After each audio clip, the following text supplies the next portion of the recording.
iyo uri alinye munsi ya couverture y'Imana urahindura ingene ubona ibintu. Ndavuze ngo urahindura ingene ubona ibintu byawe.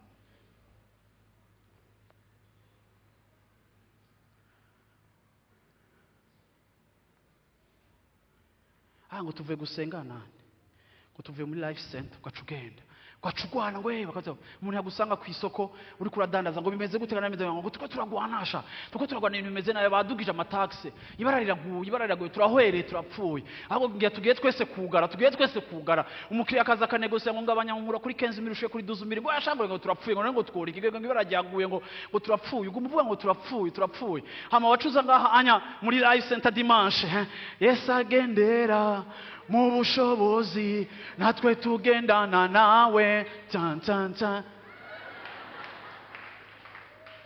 ntidushobora kuza turitiza ivy'Imana tubivamwo ariko nahajya nibashake baduza amataxe ariko guma bivuga ngo naho bayadugije hariho faveur y'Imana ku buzima bwanje yaransezeranye ngo muzoba imitwe ntimuzoba imirizo. Yesu ashimwe cyane. Naho vyoduga naho vyopanda natwe Imana yacu yoyo haipandi haishuki inaishi huko. Yesu ashimwe cyane.